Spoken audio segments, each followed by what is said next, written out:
Bismillahirrahmanirrahim. Assalamualaikum warahmatullahi wabarakatuh. Kaifa halukum jami'an? Apa khabar semua anak-anak murid yang dirahmati Allah Subhanahu wa taala? Kita mulakan kelas pada pagi ini dengan membaca Ummul Kitab dan doa. Bismillahirrahmanirrahim. Alhamdulillahirabbil alamin. Arrahmanirrahim. Maliki yaumiddin. إياك نعبد وإياك نستعين اهدنا الصراط المستقيم صراط الذين أنعمت عليهم غير المغضوب عليهم ولا الضالين آمين أعوذ بالله من الشيطان الرجيم بسم الله الرحمن الرحيم الحمد لله رب العالمين والصلاة والسلام على أشرف الأنبياء والمرسلين وعلى آله وصحبه أجمعين اللهم افتح علينا حكمتك وانشر علينا من خزائن رحمتك يا أرحم الراحمين رب اشرح لنا صدورنا ويسر لنا أمورنا واحلل عقدة من ألسنتنا يفقه أقوالنا وصلى الله على سيدنا محمد وعلى آله وصحبه وسلم والحمد لله رب العالمين. Alhamdulillah, pertamanya kita rafakkan rasa syukur pada Allah Subhanahu wa taala kerana diberikan nikmat untuk hidup lagi pada hari ini, nikmat untuk kita terus belajar pada hari ini, dan mudah-mudahan pada hari Jumaat yang berbahagia ini kita penuhi antaranya ialah dengan memperbanyakkan selawat kepada baginda Nabi Muhammad sallallahu alaihi wasallam.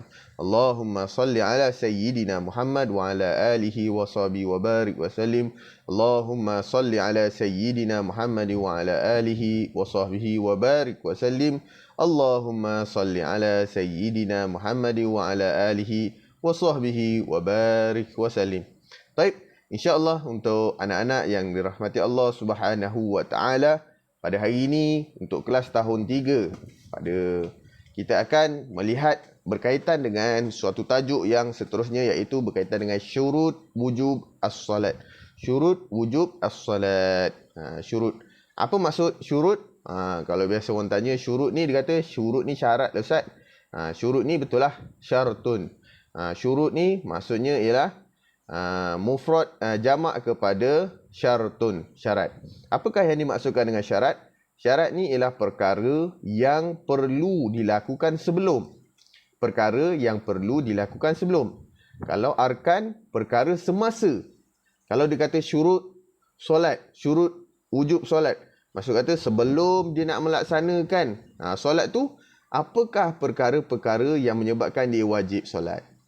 Okey, hari ini kita nak tengok itu. Tetapi sebelum kita nak meneruskan kepada syarat wajib solat, Ustaz nak kita sama-sama refresh pembelajaran pada sesi yang lepas, iaitu berkaitan dengan berkaitan dengan apa? Dengan sunat. Kan?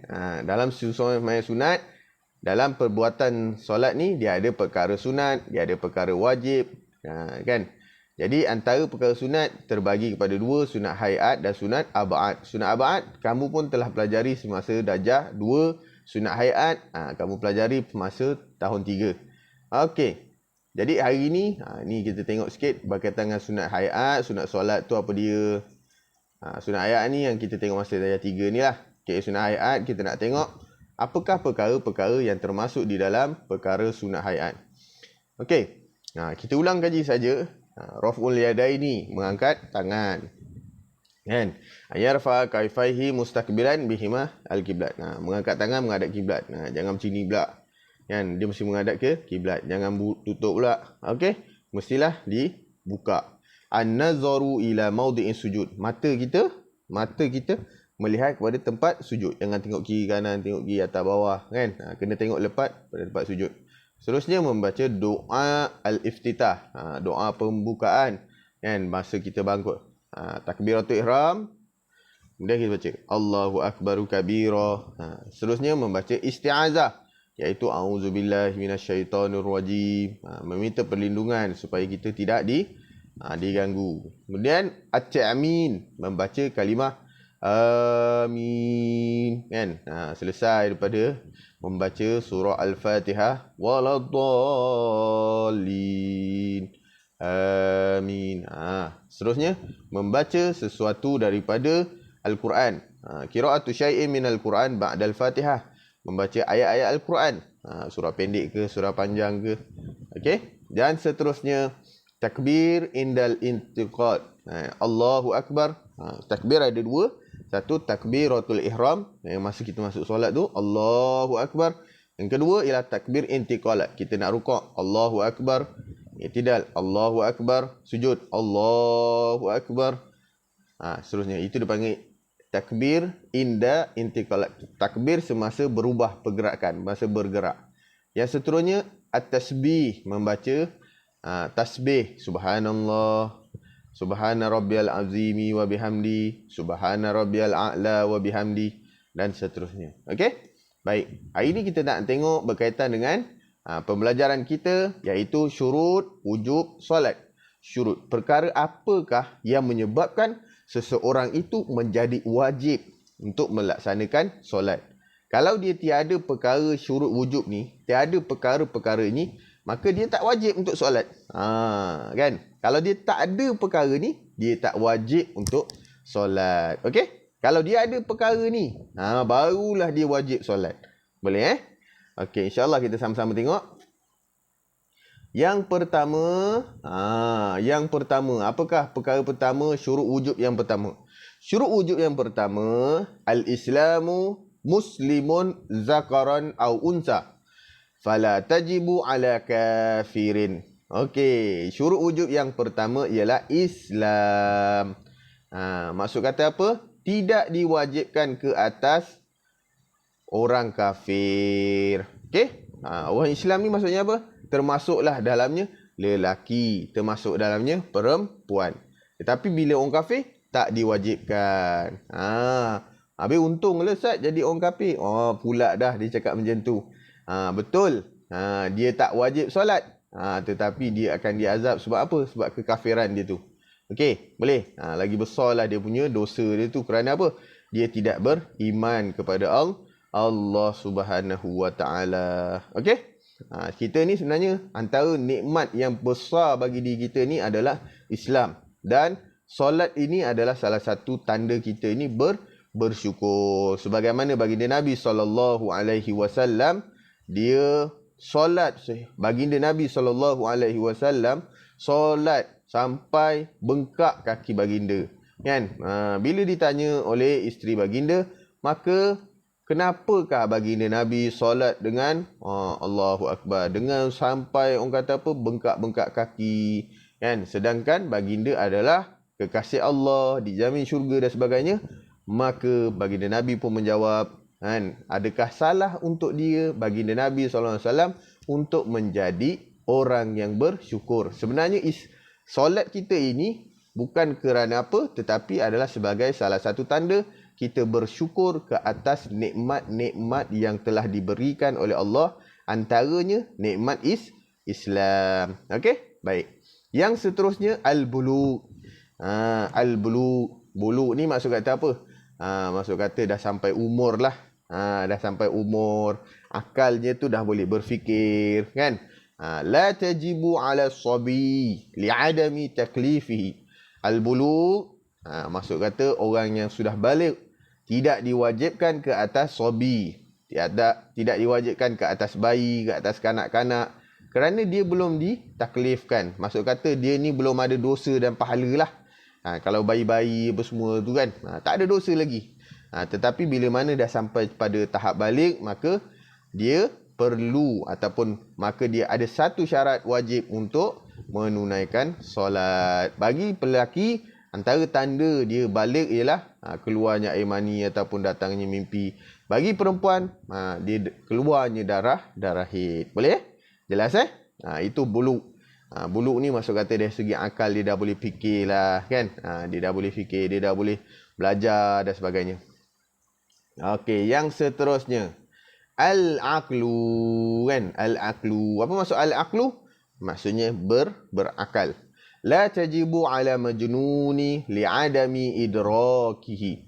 La tajibu ala majnuni li'adami idrakihi. Al-aqlu, berakal. Maksud kata dia boleh fikir mana satu yang baik, mana satu yang betul, mana satu yang wajib, mana satu yang haram. Maka berakal ini tidak diwajibkan ke atas orang gila kerana tiada kemampuan untuk berfikir. Kan? Kalau orang tu gila, dia tak boleh pun nak fikir. Nak makan sendiri pun dia tak reti, nak pakai baju pun dia tak pakai. Tak pakai baju, kan? Dia jalan aja. Dia pun tak ada perasaan. Kerana apa? Kerana pada ketika itu akalnya tidak berfungsi. Tetapi kalau dia ada akal, maka bila dia tak pakai baju, dia nak jalan jumpa orang semua, dia akan rasa malu, kan?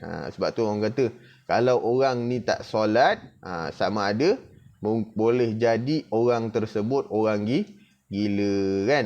Lepas ni kalau kita tengok orang tu tak solat, kan? Kita tengok yang lain semua okey, barangkali gila, kan? Barangkali gila. Jadi kalau barangkali gila tu, kenalah cari ubat, kan? Cari ubat.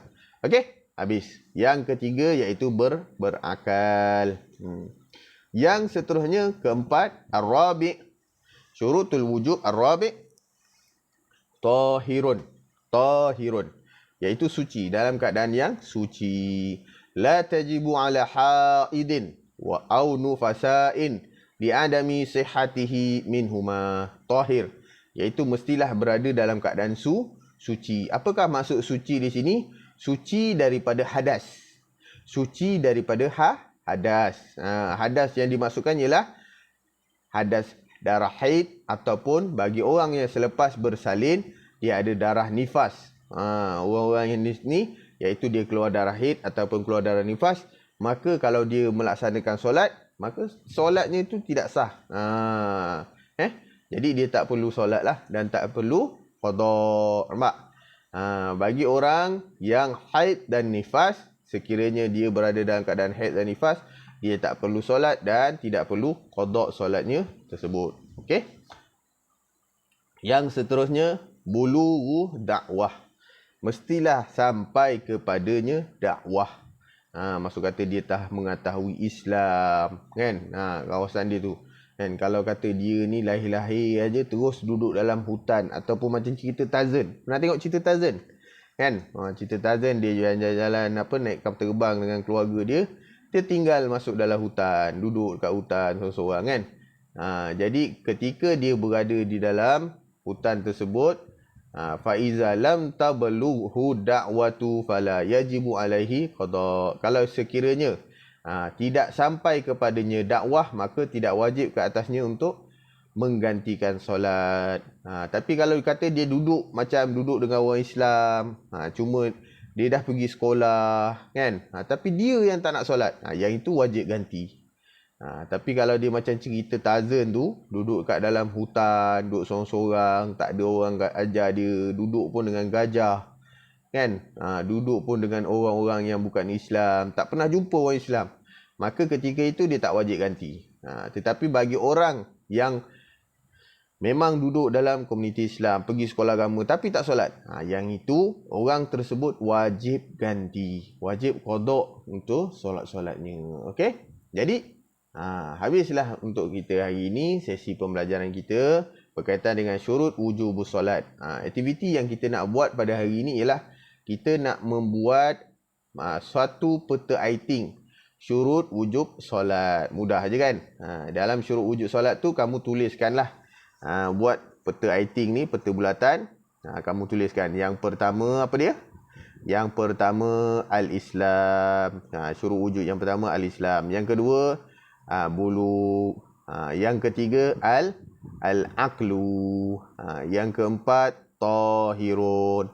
Dan yang kelima bulughu dakwah. Okey? Itu saja aktiviti yang kita nak buat pada hari ini. Mudah-mudahan di kesempatan PDPR hari ini kita dapat melaksanakan aktiviti yang dijalankan. InsyaAllah, ila liqa. Mudah-mudahan Ustaz doakan kamu dapat menjalani aktiviti PDPR dengan cemerlang, kan? Buatlah setakat yang termampu, kan? Kalau tak dapat buat semua, jangan tinggal semua, kan? InsyaAllah, ma la yudraku kullu wala yutraku kullu, kan? Kalau kita tak dapat buat semua, jangan tinggal semua. InsyaAllah, ila liqa. Assalamualaikum warahmatullahi wabarakatuh.